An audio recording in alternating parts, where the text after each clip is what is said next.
warahmatullahi wabarakatuh. Yang terhormat Bapak Dimas Setiaji Prabowo selaku dosen pengampu mata kuliah Pendidikan Pancasila dan Kewarganegaraan, dan yang terhormat teman-teman seperjuangan yang kami banggakan. Alhamdulillah, pada kesempatan kali ini kita semua dipertemukan kembali dalam keadaan yang sehat walafiat.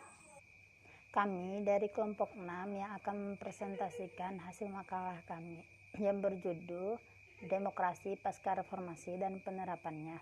Di sini saya sebagai moderator yang akan memperkenalkan nama anggota kami. Yang pertama, saya sendiri Nur Halimah Daing NIM 242103 sebagai pemateri utama, dan yang kedua Fathia Haimun Furu NIM 242102 sebagai pemateri kedua. Demokrasi adalah bentuk atau mekanisme suatu negara sebagai upaya mewujudkan kedaulatan rakyat, kekuasaan warga negara atas negara untuk dijalankan oleh pemerintah negara tersebut.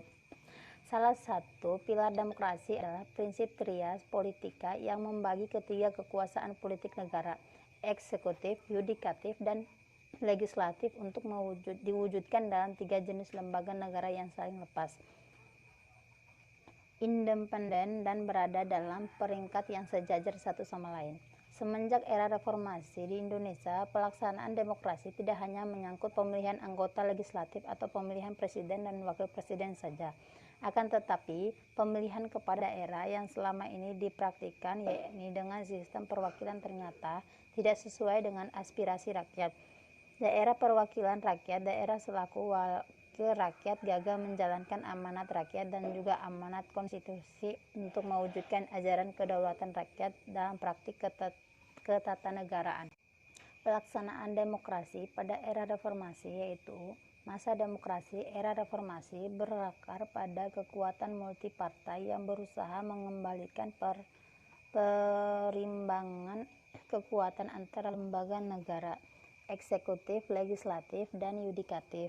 Pada masa ini, peran partai politik kembali menonjol sehingga iklim demokrasi memperoleh nafas baru. Di samping itu, periode ini ditandai dengan perubahan pertama, kedua, ketiga, dan keempat Undang-Undang Dasar 1945 dengan tujuan untuk melakukan demokratisasi Indonesia. Selanjutnya, demokrasi yang dikembangkan pada masa reformasi pada dasarnya adalah demokrasi yang mendasarkan pada Pancasila dan Undang-Undang Dasar 1945 dengan penyempurnaan pelaksanaan dan perbaikan peraturan-peraturan yang tidak demokratis, dengan meningkatkan peran lembaga-lembaga tinggi dan tertinggi negara dengan menegaskan fungsi, wewenang, dan tanggung jawab yang mengacu pada prinsip pemisahan kekuasaan dan tata hubungan yang jelas antara lembaga-lembaga eksekutif, legislatif, dan yudikatif. Demokrasi Indonesia saat ini telah dimulai dengan terbentuk DPR MPR hasil pemilu 1999 yang telah memilih presiden dan wakil presiden serta membentuk lembaga-lembaga tinggi yang lain. Selanjutnya yaitu usaha-usaha untuk mewujudkan demokrasi yang baik. Dalam usaha mewujudkan demokrasi yang makin kukuh, kita memasuki tahap yang sangat krusial sejak kuartal terakhir tahun 2007, semester pertama tahun 2008 yang berkaitan dengan makin dekatnya waktu penyelenggaraan pemilu tahun 2009. Melalui koordinasi dan kerjasama kelembagaan yang makin baik, sejumlah langkah yang cukup penting telah berhasil dilaksanakan pemerintah dalam mengemban amanat rakyat untuk dapat melaksanakan pemilu pada waktu dan dengan hasil yang diharapkan optimal. Semua upaya pemerintah didasarkan kesejahteraan dan kemakmuran masyarakat secara berkelanjutan dalam pelaksanaannya. Banyak penyimpangan terhadap nilai-nilai demokrasi, baik itu dalam kehidupan sehari-hari, keluarga, ataupun Demokrasi Pancasila pada era Orde Baru. Demokrasi Pancasila lahir atas berbagai bentuk permasalahan yang dialami bangsa Indonesia selama berlakunya demokrasi parlementer dan demokrasi terpimpin. Demokrasi Pancasila itu pangkalnya adalah kekeluargaan dan gotong royong. Kalau kamu main ke sebuah desa, kamu pasti akan melihat semangat kekeluargaan yang ada pada masyarakat desa, dan itu sudah lama dianut oleh mereka.